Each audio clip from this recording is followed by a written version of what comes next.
Kalau tadi disebutkan Pak Sabit sukses domba di Jatimulyo itu tidak lepas juga mungkin dari tata kelola, manajemen kandang, manajemen pakan, terus tutorialnya gimana nih Pak Sabit agar pemirsa di lain tempat mungkin bisa terinspirasi dengan apa yang sudah dilakukan di Jatimulyo. Iya, sebenarnya dari peternakan domba ini kan inherent ya dengan kehidupan masyarakat desa. Jadi sesuatu yang tidak sulit. Nah, mental block yang tidak sulit itu harus pertama kali diajarkan ke masyarakat. Jangan sampai masyarakat itu dikenalkan dengan teknologi-teknologi yang sulit-sulit dulu. Misalkan kaitan dengan pengolahan pakan, itu prosesnya dilakukan bertahap. Misal ada penyimpanan, bisa menggunakan metode fermentasi atau silase atau hai kering dan pakan-pakan alternatif.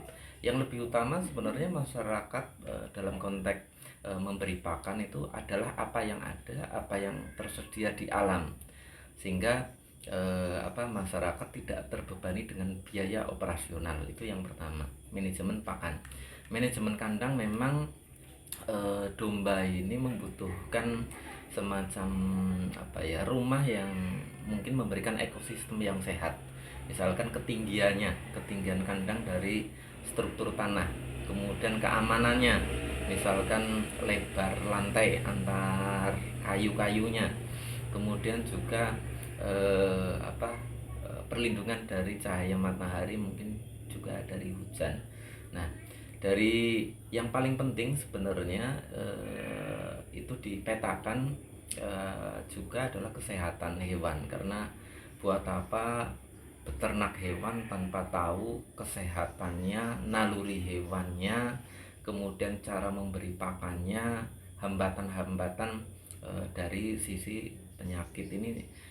Menurut kami yang dulu kurang di desa kami itu adalah mentoring dari praktisi-praktisi dan tenaga ahli dari dinas. Ini yang kemudian kita kolaborasi menjadi satu kesatuan, namanya Sekolah Peternak Domba. Itu diintegrasikan dengan Puskeswanling. Jadi dokter berkeliling ke kandang-kandang masing-masing, kemudian di situ ada edukasi. Karena edukasi dari praktisi, dari tenaga kesehatan, itu menurut saya bagian penting dari upaya untuk meningkatkan kapasitas para pembudidaya. Nah, kaitan dengan pilihan ternak itu memang harus disesuaikan dengan segmentasi pasar. Pasar mana yang mau kita bidik. Kalau pasarnya adalah pasar APK, tentu yang penting adalah memenuhi syarat syar'i. Kalau bisa ya tidak terlalu mahal, berarti dombanya juga tidak terlalu besar, sehingga ekonomis secara kebutuhan pasar. Kemudian pasar sate itu juga, kalau daging sate kan warungan juga tidak mencarinya yang besar-besar, mungkin ya sekitar 30-an kilo. Nah, untuk segmentasi pasar hari raya kurban atau pasar sembelih kurban, itu mungkin disetting dengan sistem yang besar. Berarti secara teknologi pakan itu masuknya ya fattening, pembesaran. Pakannya juga harus dibedakan, sehingga segmentasi pasar yang akan dibidik itu akan menentukan pola pembudidaya. Nah, untuk di desa Jatimulyo sendiri saat ini baru pada segmentasi pasar breeding, berarti anakan, kemudian juga pasar rakyat, yaitu yang bermuara pada segmen sate dan juga segmen akikah ya.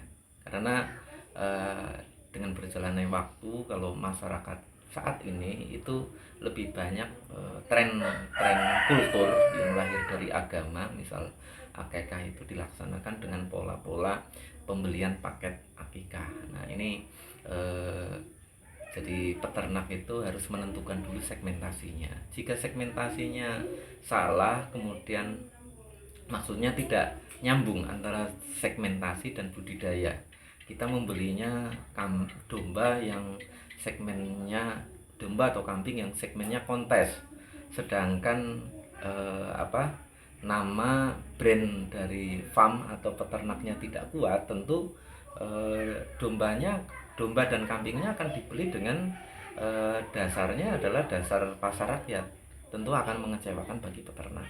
Jadi bakalannya mahal, tetapi dia juga larinya ke daging. Walaupun hakikat dari peternakan sebenarnya adalah memenuhi kebutuhan nutrisi ataupun daging di tengah masyarakat.